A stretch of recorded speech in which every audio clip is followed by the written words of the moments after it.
कहानी की शुरुआत एमा से होती है, जो अपनी सबसे अच्छी दोस्त सोफिया के बुलावे पर छुट्टियां मनाने के लिए खूबसूरत समुद्री देश क्रोएशिया पहुंचती है। उसे बिल्कुल अंदाजा नहीं होता कि यह ट्रिप उसकी जिंदगी का सबसे डरावना और रहस्यमय अनुभव बनने वाला है।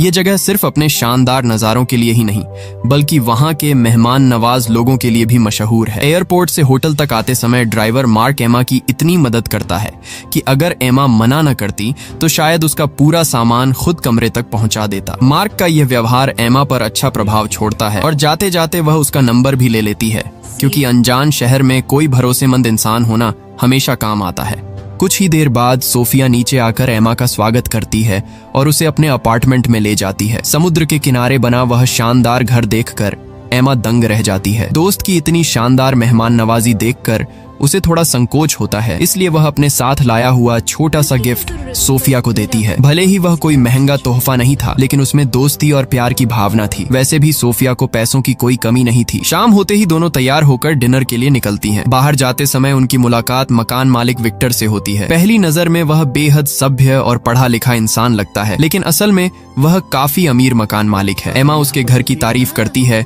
और फिर दोनों वहां से निकल जाती हैं। डिनर के दौरान बातचीत में एमा को पता चलता है कि सोफिया का अपने अमीर पति से झगड़ा हो गया है। इसी वजह से वह यहाँ छुट्टियां मनाने आई है ताकि थोड़ा मन बदल सके। लेकिन झगड़े की वजह सुनकर एमा भी हैरान रह जाती है। असल में सोफिया एक नई ड्रेस खरीदना चाहती थी, लेकिन उसके पति ने मना कर दिया था। इससे साफ पता चलता है कि सोफिया कितनी जिद्दी और मनमौजी है। इतना ही नहीं, घर से निकलते समय वह अपने पति का क्रेडिट कार्ड भी साथ ले आई थी और इस पूरी ट्रिप का खर्च उसी कार्ड से उठा रही थी। बातों बातों में एमा भी अपनी शादीशुदा जिंदगी के बारे में बताती है। वह कहती है कि बच्चे के जन्म के बाद से उसके और उसके पति के बीच पहले जैसा रिश्ता नहीं रहा। उनका बच्चा अब 1 साल से ज्यादा का हो चुका है, लेकिन फिर भी उनके बीच पति पत्नी वाला रिश्ता लगभग खत्म हो चुका है। ये सुनकर सोफिया को बहुत अजीब लगता है और वह एमा के लिए दुख भी जताती है, लेकिन एमा का नजरिया अलग था। उसके मुताबिक भले ही उनकी शादी में समस्याएं हों, लेकिन दोनों अपने बच्चे से बहुत प्यार करते हैं। तभी सोफिया अचानक एक अजीब सुझाव देती है। वह कहती है कि जब दोनों की शादीशुदा जिंदगी खुशहाल नहीं है तो क्यों न थोड़ा मजा किया जाए। शुरुआत में एमा को उसकी बात समझ नहीं आती, लेकिन जब दोनों एक बार में पहुंचती हैं, तब उसे एहसास होता है कि सोफिया का इशारा किसी अफेयर या वन नाइट स्टैंड की तरफ था। यह सुनते ही एमा साफ मना कर देती है। उसके लिए यह एक ऐसी सीमा थी जिसे वह कभी पार नहीं कर सकती थी। लेकिन सोफिया बड़ी बेफिक्री से कहती है कि इसमें क्या बुराई है, यहाँ सिर्फ तुम और मैं हैं, तुम्हारे पति को कभी पता भी नहीं चलेगा। हालांकि एमा ऊपर से मना कर रही थी, लेकिन अंदर ही अंदर वह भी वहां मौजूद हैंडसम लड़कों की तरफ आकर्षित हो रही थी। कुछ देर बाद दोनों ड्रिंक पीने लगती हैं। एमा को याद है कि उसने बहुत ज्यादा नहीं पिया था, लेकिन कुछ ही देर बाद उसकी याददाश्त धुंधली होने लगती है। उसे सिर्फ कुछ टुकड़े टुकड़े याद रहते हैं। पहला, सोफिया 2 लड़कों को अपने घर बुला रही थी। दूसरा, किसी बात पर वह बहुत गुस्से में चिल्ला रही थी। अगली सुबह जब एमा की आंख खुलती है तो उसके होश उड़ जाते हैं। कमरा पूरी तरह बिखरा हुआ था। फर्श पर टूटे हुए ग्लास पड़े थे और जगह जगह खून के निशान दिखाई दे रहे थे। सबसे डराने वाली बात यह थी कि सोफिया कहीं नजर नहीं आ रही थी। एमा बार बार उसे फोन करती है, लेकिन कोई जवाब नहीं मिलता। घबराकर वह अपने पति को फोन करती है और सारी बात बताती है। उसका पति उसे शांत रहने के लिए कहता है और अनुमान लगाता है कि शायद सोफिया नाश्ता लेने बाहर गई होगी। फिर वह अचानक पूछता है, तुम दोनों के बीच कोई झगड़ा तो नहीं हुआ था? यह सवाल सुनकर एमा कुछ पल के लिए चुप हो जाती है। उसे धुंधली सी याद आती है कि पिछली रात सोफिया किसी पर चिल्ला रही थी, लेकिन वह यह याद नहीं कर पाती कि वह झगड़ा उससे हुआ था या किसी और से। इसीलिए वह अपने पति से कहती है कि ऐसा कुछ नहीं हुआ था। इसके बाद एमा मकान मालिक विक्टर के पास जाती है और पूछती है कि क्या उसने सोफिया को देखा है। विक्टर कहता है कि उसने उसे नहीं देखा, लेकिन फिर वह एक और बात बताता है। उसके मुताबिक किराए के नियमों में साफ लिखा था कि घर में बाहरी लोगों को नहीं लाया जा सकता। चूंकि पिछली रात उन्होंने नियम तोड़ा था, इसलिए उन्हें जुर्माना देना होगा। यह सुनकर एमा को यकीन हो जाता है कि उसकी यादें सिर्फ भ्रम नहीं थीं। सचमुच पिछली रात 2 अजनबी लड़के घर आए थे। अब एमा को लगने लगा कि मामला बहुत गंभीर है, इसलिए वह सीधे पुलिस स्टेशन पहुंचती है और अपनी दोस्त की गुमशुदगी की रिपोर्ट दर्ज करवाने की कोशिश करती है। लेकिन चीजें उतनी आसान नहीं थीं जितनी उसने सोची थी। पुलिस स्टेशन में उसकी मुलाकात ऑफिसर ब्रायन से होती है। एमा की बात सुनकर उसके चेहरे से ही साफ पता चल रहा था कि वह इस मामले को ज्यादा गंभीरता से नहीं ले रहा। इसकी वजह भी थी, एमा खुद ऐसी हालत में थी कि उसके पास कोई ठोस जानकारी नहीं थी। पिछली रात वह नशे में थी, इसलिए उसे उन दोनों लड़कों के नाम तक याद नहीं थे। यहाँ तक कि जिस बार में वे गई थीं, उसका नाम भी उसे याद नहीं था। ये सब सुनकर ब्रायन परेशान हो जाता है। आखिरकार वह यह कहकर एमा को टाल देता है कि किसी व्यक्ति के गायब हुए अभी 24 घंटे भी नहीं हुए हैं, इसीलिए फिलहाल कोई आधिकारिक केस दर्ज नहीं किया जा सकता। साथ ही वह यह भी कहता है कि शायद उसकी दोस्त खुद ही वापस आ जाएगी। निराश होकर एमा पुलिस स्टेशन से बाहर निकलती है। अब उसे सिर्फ एक ही इंसान याद आता है जो उसकी मदद कर सकता था, ड्राइवर मार्क। वह तुरंत उसे फोन करती है और पूरी घटना बताती है। मार्क सारी बात ध्यान से सुनता है और कहता है कि उस रात वह खुद उन्हें बार तक छोड़कर गया था, इसलिए वह भी खुद को थोड़ा जिम्मेदार महसूस कर रहा है। वह एमा से वादा करता है कि वह उसकी मदद करेगा। यह सुनकर एमा को थोड़ी राहत मिलती है।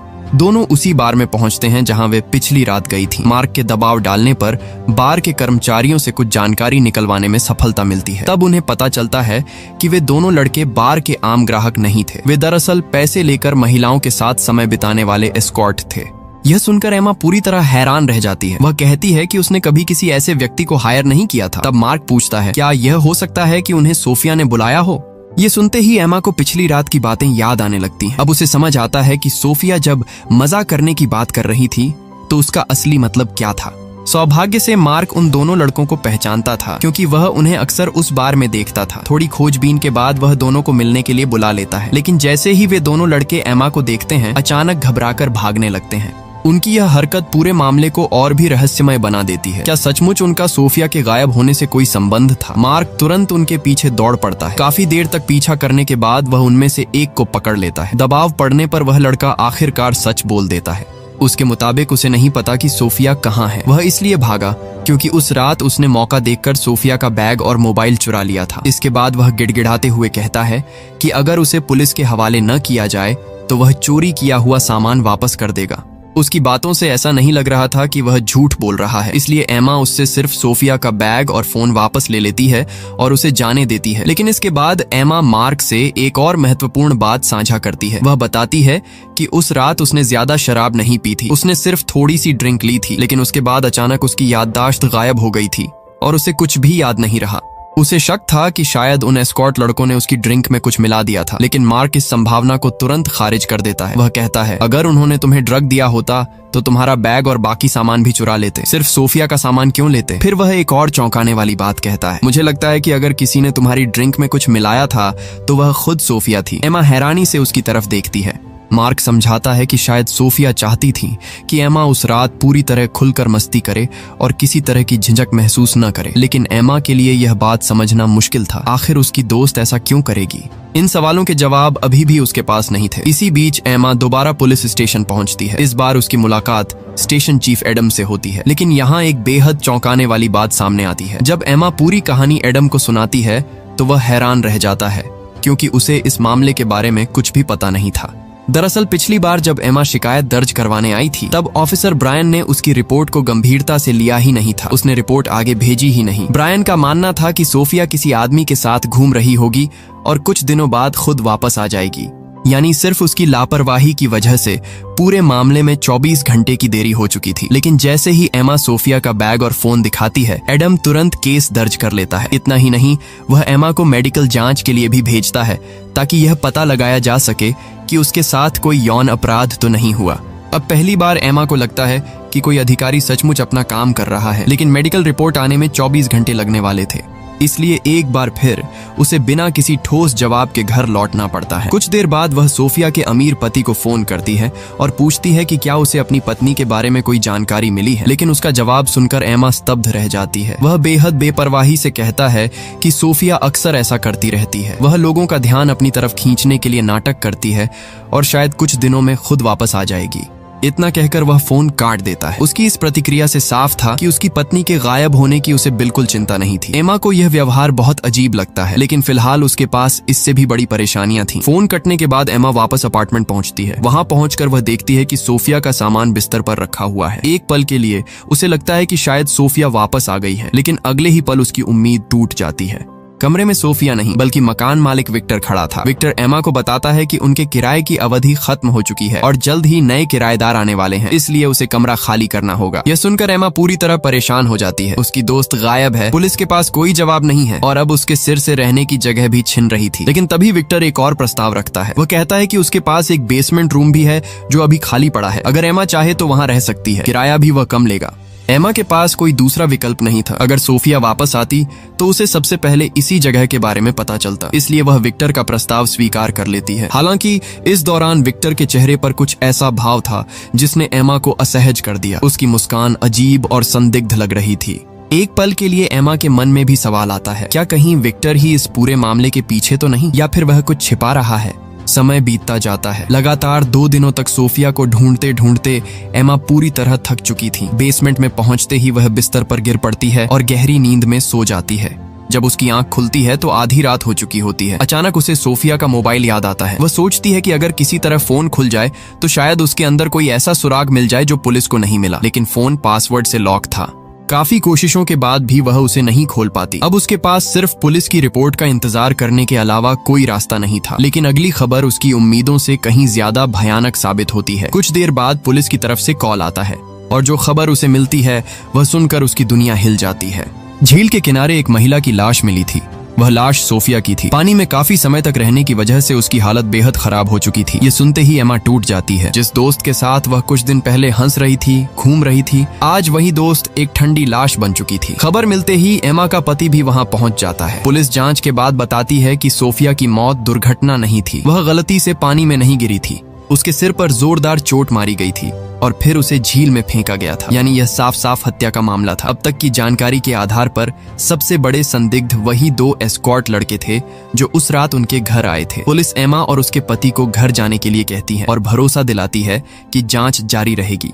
इसी दौरान एमा को अचानक एक महत्वपूर्ण बात याद आती है। सोफिया का फोन सिर्फ पासवर्ड से ही नहीं बल्कि फेस अनलॉक से भी खुल सकता था। जब बाकी लोग वहां से चले जाते हैं तो एमा चुपके से सोफिया का फोन निकालती है और उसकी पहचान का इस्तेमाल करके फोन खोल लेती है। लेकिन फोन खुलते ही जो चीज उसे दिखाई देती है वह उसकी सांसें रोक देती है। फोन में मौजूद मैसेज और कॉल रिकॉर्ड देखकर उसे पता चलता है कि उसकी सबसे अच्छी दोस्त सोफिया काफी समय से उसके अपने पति के साथ संबंध में थी। यह देखकर एमा के पैरों तले जमीन खिसक जाती है। एक तरफ उसकी दोस्त की हत्या हो चुकी थी, दूसरी तरफ उसे पता चल रहा था कि वही दोस्त उसके पति के साथ अफेयर चला रही थी। लेकिन इससे भी ज्यादा चौंकाने वाली बात यह थी कि दोनों की आखिरी बातचीत किसी झगड़े या सौदेबाजी जैसी लग रही थी। एमा के मन में तुरंत एक नया शक पैदा होता है। क्या उसके पति को डर था कि उनका रिश्ता सबके सामने आ जाएगा? क्या इसी वजह से उसने सोफिया को मार दिया? लेकिन थोड़ी देर सोचने के बाद यह संभावना कमजोर लगने लगती है। उस रात उसका पति लंदन में था और उसके पास मजबूत अलीबाई भी था। एमा खुद उस पूरी रात उससे फोन पर संपर्क में थी। ऐसे में उसका क्रोएशिया आकर हत्या करना लगभग असंभव लग रहा था। लेकिन कहानी यहीं खत्म नहीं होती। कुछ देर बाद उसका पति यह कहकर चला जाता है कि उसे कंपनी के कुछ जरूरी काम निपटाने हैं और उसके जाने के कुछ समय बाद ही पुलिस स्टेशन से एमा को बुलावा आ जाता है। उसे लगता है कि शायद पुलिस के पास कोई नई जानकारी होगी, लेकिन जब वह वहां पहुंचती है तो उसके पैरों तले जमीन खिसक जाती है, क्योंकि इस बार पुलिस किसी और को नहीं बल्कि उसी को संदिग्ध मान रही थी। और यहीं से कहानी एक और खतरनाक मोड़ लेने वाली थी। पुलिस स्टेशन पहुंचते ही एमा को एहसास हो गया कि इस बार मामला पहले जैसा नहीं था। माहौल पूरी तरह बदल चुका था। स्टेशन चीफ एडम ने उसे बैठाया और जांच में सामने आई नई जानकारी बतानी शुरू की। मेडिकल रिपोर्ट के अनुसार एमा और सोफिया दोनों के शरीर में एक ही तरह का नशीला पदार्थ पाया गया था। इसका मतलब था कि उस रात दोनों ने किसी न किसी रूप में ड्रग लिया था। इसके अलावा बार में मौजूद कई लोगों ने गवाही दी थी कि उस रात एमा और सोफिया के बीच काफी जोरदार बहस हुई थी। इतना ही नहीं, उन एस्कॉर्ट लड़कों में से एक के रूममेट ने भी बयान दिया कि दोनों लड़के उस रात जल्दी ही अपने हॉस्टल वापस लौट आए थे, यानी हत्या के समय वे वहां मौजूद नहीं थे। इन सभी बातों को जोड़कर पुलिस ने एक नई थ्योरी तैयार कर ली थी। उनके मुताबिक नशे की हालत में एमा और सोफिया के बीच झगड़ा हुआ, बहस बढ़ती गई और गुस्से में एमा ने सोफिया पर हमला कर दिया। इसके बाद उसने उसकी हत्या कर दी और लाश को झील के किनारे फेंक दिया। ये कहानी सुनकर एमा गुस्से से भर उठी। उसे यह आरोप पूरी तरह बेतुका और हास्यास्पद लगा। वह बार बार कहती रही कि उसके पास सोफिया को मारने की कोई वजह ही नहीं थी। तभी एडम ने उसकी आंखों में देखते हुए पूछा कि क्या वह उनसे कुछ छिपा रही है। एमा ने बिना एक पल गंवाए जवाब दिया, नहीं। लेकिन सच्चाई यह थी कि वह एक बहुत बड़ी बात पुलिस से छिपा रही थी। उसने अभी तक किसी को नहीं बताया था कि सोफिया के फोन में उसे अपने पति और सोफिया के अफेयर के सबूत मिले थे। अगर वह यह बात बता देती तो पुलिस को उसके खिलाफ हत्या का सीधा मकसद मिल जाता। यही वजह थी कि उसने इस राज को अपने तक ही सीमित रखा। पूछताछ खत्म होने के बाद ऑफिसर ब्रायन उसे वापस उसके ठिकाने तक छोड़ने गया, लेकिन जाते जाते उसका पासपोर्ट जब्त कर लिया गया। उसे साफ शब्दों में बता दिया गया कि जब तक जांच पूरी नहीं हो जाती वह देश छोड़कर कहीं नहीं जा सकती। अब एमा लगभग नजरबंद जैसी स्थिति में थी। कमरे में अकेली बैठी वह अंदर ही अंदर घुट रही थी। उसके मन में गुस्सा, दुख और बेबसी सब कुछ एक साथ उमड़ रहा था। आखिरकार उसने अपने पति को फोन लगाया और सीधे सवाल किया कि उसने अपने और सोफिया के रिश्ते की बात उससे क्यों छिपाई। लेकिन उसके पति का जवाब सुनकर वह पूरी तरह चुप हो गई। उसे पता चला कि सालों पहले उसी सोफिया ने उसकी मुलाकात उसके पति से करवाई थी। अब एमा को लगने लगा कि शायद शुरुआत से ही सब कुछ एक झूठ था। उसे महसूस होने लगा कि वह हमेशा से सिर्फ एक विकल्प थी, जबकि असली रिश्ता किसी और का चल रहा था। अपना दर्द किसी से साझा करने के लिए उसने फिर से मार्क को फोन किया। उसे लगा कि कम से कम मार्क उसकी बात समझेगा और उसका साथ देगा। लेकिन उसे बिल्कुल अंदाजा नहीं था कि यही कदम उसकी मुश्किलों को और बढ़ाने वाला था। कुछ ही समय बाद पुलिस ने एमा पर आधिकारिक रूप से हत्या का मुकदमा दर्ज कर दिया। इस बार वजह और भी चौंकाने वाली थी।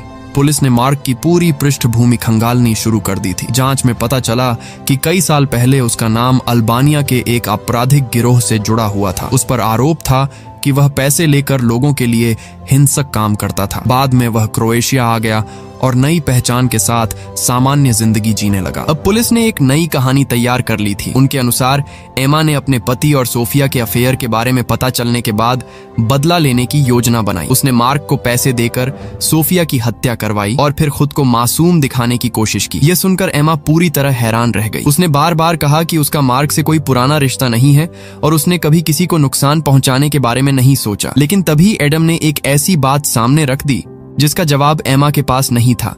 एडम ने सीधे कहा कि उन्हें एमा के पति और सोफिया के रिश्ते के बारे में पता चल चुका है। ये सुनते ही एमा का चेहरा उतर गया। अब वह यह दावा नहीं कर सकती थी कि उसके पास हत्या करने का कोई मकसद नहीं था, क्योंकि पुलिस की नजर में उसके पास सबसे मजबूत कारण मौजूद था। एमा लगातार कहती रही कि यह सब सिर्फ एक संयोग है और वह पूरी तरह निर्दोष है। लेकिन सवाल यह था कि क्या वाकई यह सब सिर्फ संयोग था या फिर इस कहानी में अभी भी कोई ऐसा सच छिपा था जो सामने आना बाकी था। पूछताछ के बाद एमा को जेल नहीं भेजा गया, लेकिन उसे सख्त निगरानी में घर पर ही रहने का आदेश दिया गया। अब वह घर से बाहर एक कदम भी नहीं रख सकती थी। हालांकि यही मजबूरी उसे सोचने का समय भी दे रही थी। अकेले बैठकर वह बार बार पूरे मामले को जोड़ने की कोशिश कर रही थी। तभी उसे अचानक एक ऐसी बात याद आई जिसने उसके दिमाग में खतरे की घंटी बजा दी। उसके पति और सोफिया के अफेयर की जानकारी सिर्फ उसे थी और सोफिया का फोन भी लगातार उसी के पास था। फिर पुलिस को इस रिश्ते के बारे में पता कैसे चला? उसने इस बारे में सिर्फ एक बार अपने कमरे में फोन पर बात की थी। तभी उसके मन में एक खौफनाक शक पैदा हुआ। क्या कोई उनकी बातें सुन रहा था? क्या कमरे में कहीं कोई छिपा हुआ सुनने वाला उपकरण लगा हुआ था? यही सवाल उसे एक ऐसे रहस्य तक पहुंचाने वाला था जो पूरे मामले की तस्वीर बदल देने वाला था। यह ख्याल आते ही एमा के शरीर में सिहरन दौड़ गई। अगर पुलिस को उसके पति और सोफिया के अफेयर के बारे में पता चल गया था जबकि उसने यह बात किसी को नहीं बताई थी, तो इसका मतलब साफ था कि कोई उसकी बातें सुन रहा था। अगले ही दिन उसने पूरे कमरे की बारीकी से जांच शुरू कर दी। काफी देर तक तलाश करने के बाद उसे एक ऐसी चीज मिली जिसने उसके होश उड़ा दिए। उसकी आशंका सही निकली। कमरे में सचमुच छिपे हुए सुनने वाले उपकरण लगे हुए थे। अब एमा को समझ आने लगा था कि आखिर उसकी निजी बातें बाहर कैसे पहुंच रही थीं। इसके बाद उसने फैसला किया कि उसे उस कमरे की जांच करनी होगी जहां जाने से मकान मालिक विक्टर हमेशा मना करता था। मौका मिलते ही वह चुपके से उस कमरे के अंदर पहुंच गई, लेकिन अंदर का नजारा देखकर उसके पैरों तले जमीन खिसक गई। विक्टर सिर्फ एक अजीब मकान मालिक नहीं था, बल्कि वह लोगों की जासूसी करने का सन की शौकीन था। घर के लगभग हर कमरे में छिपे हुए कैमरे लगे हुए थे और वह किराएदारों की हर गतिविधि रिकॉर्ड करता था। हालांकि हैरानी की बात यह थी कि यही सनक अब एमा के लिए सबसे बड़ा सबूत बनने वाली थी। उसने तुरंत रिकॉर्डिंग सिस्टम चालू किया और उस रात की फुटेज देखने लगी जिस रात सोफिया गायब हुई थी। शुरुआत की रिकॉर्डिंग बिल्कुल वैसी ही थी जैसी पुलिस बता रही थी। एक एस्कॉर्ट लड़के ने सचमुच सोफिया का बैग चुराया था। जब सोफिया को इसका पता चला तो वह गुस्से में उसके पीछे भागी और एक टैक्सी में बैठकर उसका पीछा करने निकल गई। लेकिन कुछ समय बाद सोफिया वापस लौटी। हालांकि इस बार वह टैक्सी में नहीं थी। फुटेज में साफ दिखाई दे रहा था कि वह एक काली कार से उतर रही थी। सबसे दिलचस्प बात यह थी कि कार से उतरते समय वह ड्राइवर पर गुस्सा कर रही थी और कुछ बुरा भला भी कह रही थी। एमा ने तुरंत उस टैक्सी और काली कार दोनों के नंबर नोट कर लिए। उसे महसूस हो रहा था कि यह सुराग पूरे मामले की दिशा बदल सकता है। वह बिना समय गंवाए वहां से निकल गई और सीधे मार्क के पास पहुंची। सबसे पहले मार्क ने फिर से सफाई दी कि उसका पुराने गैंगस्टर वाले मामलों से कोई लेना देना नहीं है। और पुलिस उसे गलत समझ रही है। लेकिन फिलहाल एमा के पास इन बातों के लिए समय नहीं था। उसने मार्क को दोनों गाड़ियों के नंबर दिए और कहा कि उसे हर हाल में उस टैक्सी ड्राइवर को ढूंढना है जिसने उस रात सोफिया को छोड़ा था। मार्क के लिए यह काम ज्यादा मुश्किल नहीं था। कुछ ही समय में वह टैक्सी ड्राइवर को ढूंढकर एमा के सामने ले आया। एमा ने उससे सीधा सवाल किया कि उस रात वह सोफिया को कहां लेकर गया था। ड्राइवर ने बताया कि शुरुआत में सोफिया किसी दूसरी कार का पीछा कर रही थी, लेकिन कुछ देर बाद उसका निशान खो बैठी। इसके बाद उसने उससे कहा कि उसे पुलिस स्टेशन ले चलो। ये सुनते ही एमा एकदम सन्न रह गई। अब उसके दिमाग में सारी बातें जुड़ने लगीं। अचानक उसे समझ आ गया कि ऑफिसर ब्रायन ने शुरू से इस मामले को गंभीरता से क्यों नहीं लिया था। उसने रिपोर्ट दर्ज क्यों नहीं की थी और हर बार जांच को टालने की कोशिश क्यों की थी। ऐसा लग रहा था जैसे वह जानबूझकर सच छिपा रहा हो। पहली बार एमा को शक हुआ कि असली कातिल शायद वही है, लेकिन इससे पहले कि वह कुछ कर पाती, पुलिस वहां पहुंच गई। वे एमा को गिरफ्तार करने आए थे। तभी एमा की नजर पुलिस की गाड़ी पर पड़ी और उसका दिल तेजी से धड़कने लगा। ये वही काली कार थी जिसे उसने कैमरे की फुटेज में देखा था और जिसमें से सोफिया उस रात उतरी थी। अब लगभग सब कुछ साफ हो चुका था। एमा समझ गई कि सोफिया उस रात पुलिस स्टेशन गई थी और किसी वजह से उसकी मुलाकात ब्रायन से हुई थी। इसके बाद कुछ ऐसा हुआ जिसने उसकी जान ले ली। लेकिन समस्या यह थी कि वह यह बात बाकी पुलिस अधिकारियों को कैसे साबित करे। उसी समय मार्क ने एक योजना बनाई। उसने कहा कि वह ब्रायन को अपने पीछे लगा लेगा ताकि एमा सीधे स्टेशन चीफ एडम तक पहुंच सके और उसे पूरी सच्चाई बता सके। योजना सुनने में अच्छी लग रही थी, लेकिन किस्मत ने फिर साथ नहीं दिया। मार्क को पुलिस ने रोक लिया और दूसरी तरफ ब्रायन ने एमा को पकड़ लिया। अब एमा की जान खतरे में थी। ब्रायन समझ चुका था कि एमा सच के बेहद करीब पहुंच चुकी है। अगर उसने मुंह खोल दिया तो उसका खेल खत्म हो जाएगा। इसी वजह से ब्रायन ने फैसला कर लिया कि वह एमा को भी हमेशा के लिए चुप करा देगा। लेकिन तभी घटनाओं ने अचानक ऐसा मोड़ लिया जिसकी किसी ने कल्पना भी नहीं की थी। एमा को खत्म करने की कोशिश के दौरान ब्रायन का संतुलन बिगड़ गया। वह ऊंचाई से नीचे गिर पड़ा और मौके पर ही उसकी मौत हो गई। ब्रायन की मौत के बाद मामला पूरी तरह खुलने लगा। बाद में एडम ने एमा को बताया कि जांच में यह साबित हो चुका है कि असली अपराधी ब्रायन ही था। उसने पुलिस विभाग के सुरक्षा कैमरों की रिकॉर्डिंग मिटा दी थी ताकि कोई सबूत न बचे। लेकिन तकनीकी टीम ने डिलीट की गई फुटेज को दोबारा रिकवर कर लिया था। रिकवर हुई वीडियो में साफ दिखाई दे रहा था कि झील के पास ब्रायन ही सोफिया के साथ मौजूद था और वही उसकी हत्या में शामिल था। आखिरकार केस सुलझ गया और ऐसा लगने लगा कि कहानी यहीं खत्म हो जाएगी। लेकिन असली ट्विस्ट अभी बाकी था। ब्रायन की मौत और उसके खिलाफ मिले सबूतों के बाद मामला आधिकारिक तौर पर बंद कर दिया गया। पुलिस के मुताबिक अब असली कातिल पकड़ा जा चुका था और सोफिया को न्याय मिल गया था। पहली नजर में ऐसा लग रहा था कि कहानी यहीं खत्म हो गई है, लेकिन अगर ऐसा होता तो फिल्म में अभी भी करीब 20 मिनट बाकी क्यों होते। साफ था कि दर्शकों के लिए एक और बड़ा झटका तैयार किया गया था। कुछ समय बाद एमा और उसके पति का तलाक हो गया। इसके पीछे की वजह बताने की जरूरत नहीं थी। अपने सबसे अच्छे दोस्त के साथ अफेयर छिपाना और लगातार झूठ बोलना किसी भी रिश्ते को खत्म करने के लिए काफी था। अब एमा अपने बच्चे के साथ नई जिंदगी शुरू करने की तैयारी कर रही थी। वह अपना सामान पैक कर रही थी और इस डरावने अध्याय को हमेशा के लिए पीछे छोड़ देना चाहती थी। लेकिन तभी उसे एक ऐसी चीज मिली जिसने पूरे मामले को फिर से उलझा दिया। अपने पति के कपड़ों में सामान रखते समय उसे जेब के अंदर एक छोटा सा गिफ्ट मिला। ये वही तोहफा था जो उसने छुट्टियों की शुरुआत में सोफिया को दिया था। उसे देखते ही एमा के दिमाग में अलार्म बज उठा। ये चीज उसके पति के पास कैसे पहुंची। अब उसके मन में एक नया शक पैदा हुआ। क्या हो सकता है कि असली कातिल शुरू से उसका पति ही हो। एमा ने बिना देर किए अपने पति का सामना किया और वह सबूत उसके सामने रख दिया। इस बार उसके पति के पास झूठ बोलने की कोई गुंजाइश नहीं बची थी। आखिरकार उसने पूरी सच्चाई कबूल कर ली। उसने बताया कि जिस रात सब कुछ हुआ उस रात उसने अपने बच्चे को सुलाने के बाद अचानक फैसला किया कि वह सोफिया से मिलने जाएगा। लंदन से क्रोएशिया की फ्लाइट सिर्फ 2 घंटे की थी, इसलिए उसके लिए वहां पहुंचना मुश्किल नहीं था। वह सोफिया से मिलकर इस अवैध रिश्ते को हमेशा के लिए खत्म करना चाहता था। लेकिन जब वह वहां पहुंचा तो दोनों के बीच बहस शुरू हो गई। हालांकि वह खुद को बचाने की कोशिश कर रहा था और ऐसा दिखा रहा था कि रिश्ता खत्म करने की पहल उसी ने की थी, लेकिन असलियत शायद कुछ और थी। बहस इतनी बढ़ गई कि दोनों के बीच हाथापाई जैसी स्थिति बन गई। इसी दौरान गुस्से और धक्का मुक्की में सोफिया का संतुलन बिगड़ गया और वह झील में गिर पड़ी। उसका पति दावा कर रहा था कि यह जानबूझकर की गई हत्या नहीं थी बल्कि एक हादसा था, लेकिन सच्चाई यह थी कि उसकी वजह से ही सोफिया की मौत हुई थी। उसे पूरा भरोसा था कि अब कोई उसे पकड़ नहीं सकता। पुलिस पहले ही ब्रायन को कातिल मान चुकी थी और केस बंद हो चुका था। उसे लगा कि वह हमेशा के लिए बच निकलेगा। लेकिन वह एक बात नहीं जानता था, जब वह यह सब कबूल कर रहा था तब एमा पहले ही उसकी बातें रिकॉर्ड कर चुकी थी। इतना ही नहीं, उसने वह रिकॉर्डिंग स्टेशन चीफ एडम को भी भेज दी थी। नतीजा ये हुआ कि कुछ ही समय बाद पुलिस ने उसके पति को गिरफ्तार कर लिया। अब कानून के सामने उसके पास बचने का कोई रास्ता नहीं था। पहली नजर में यही कहानी खत्म होती हुई दिखाई देती है। कातिल पकड़ा गया,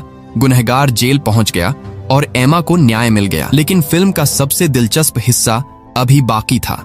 अपने पति की गिरफ्तारी के बाद एमा अपने बच्चे को लेकर वहां से चली जाती है, लेकिन जाते समय उसके चेहरे पर जो मुस्कान दिखाई देती है वह बिल्कुल अलग थी। वह किसी दुखी या टूटी हुई महिला की मुस्कान नहीं थी, वह एक ऐसी इंसान की मुस्कान थी जिसे आखिरकार अपनी मंजिल मिल गई हो। यहीं से फिल्म दर्शकों के मन में सबसे बड़ा सवाल छोड़ देती है, क्या यह सब सिर्फ संयोग था या फिर शुरुआत से ही पूरा खेल एमा ने रचा था?